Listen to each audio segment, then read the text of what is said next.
This year in the United States, 50 million people for Thanksgiving are traveling 50 miles or more. And I'm one of those 50 million people. And I'm taking a bus ride from Tallahassee to Orlando. Then from Orlando to Miami, I'm doing something for the very first time and riding a private high-speed train. And that train part is what has me hyped. So I'm taking a bus from Tallahassee to Orlando because there is no connecting train, even though in cities in Europe, population sizes as small as 50,000 have regional train lines connecting them. Yes, I know, USA is behind Europe and Japan and much of Asia, but this Brightline is a hope for the future, a first high-speed train that is privatized, owned by Brightline, and the station from Orlando to West Palm Beach recently opened up in the past year. And soon it's going to be Orlando to Tampa. And Brightline even has a future California Nevada project connecting Los Angeles and Las Vegas. And this could be just the signs of maybe a beautiful train network in America.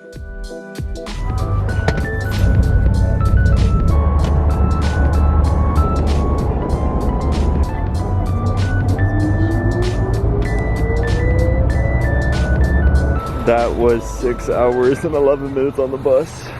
I'm gonna go get some food now before I have to Uber to the Brightline station, and I could check all that out.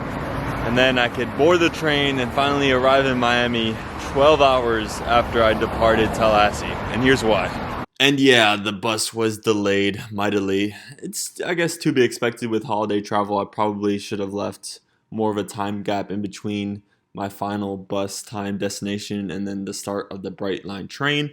Luckily, Brightline did give me a voucher for another train ticket so I could get to Miami at a train ticket start time of 2 hours later than originally planned. My train ticket cost was $100 to $120 if I didn't have the discount. And that is holiday surge pricing. Normally it's around $60 to $80 for Orlando to Miami. It is too expensive for my taste. Obviously, carpooling by car would be way cheaper, and that's what I normally do, but I really wanted to indulge in this train experience. And to add to my holiday travel stress, I almost missed my second Brightline train ticket because my Uber driver took a wrong turn, and I wouldn't have to take Uber if there was a bus in between the bus station and the train station, but that is too logical for American public infrastructure. So I had to take a privatized Uber ride, and I got to the Brightline train station literally 1 minute before boarding closed. I sprinted with my running jeans all the way to the train station, and as soon as I walk into the train station, one employee was like, "Oh man, you just missed it." But another employee was like, no, we could roll them in. And I was the last person to board the train that wasn't an employee. Welcome to Brightline. Please take a moment to familiarize yourself with the safety and emergency exit information booklet located in the seat back pocket in front of you. Thank you for choosing Brightline and enjoy the ride. And speaking of the Brightline train experience itself, the seats were very comfortable. The whole train felt very modern and spoke to me that it was built and made in 2023, 2024, this modern decade.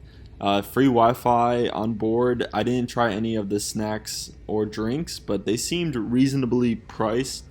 And there was a ton of leg space, even in the regular passenger cart.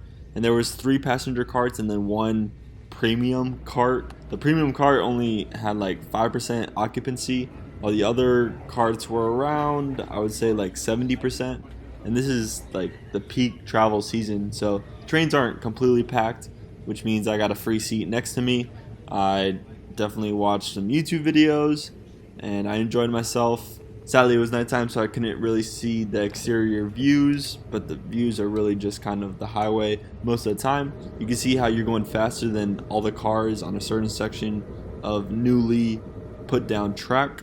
It's from like Orlando to the coast, directly east or west, is definitely the fastest part of the entire route from Orlando to Miami.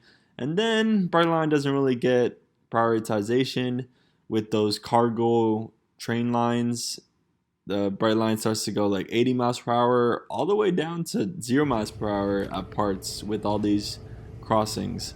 Overall, a very positive Brightline experience. I'm glad they gave me a voucher, and I joined the on-train experience. If you were like a family, you could definitely hang out with each other, play card games, socialize, eat and drink, go to the bathroom at any time, and not have to worry about traffic.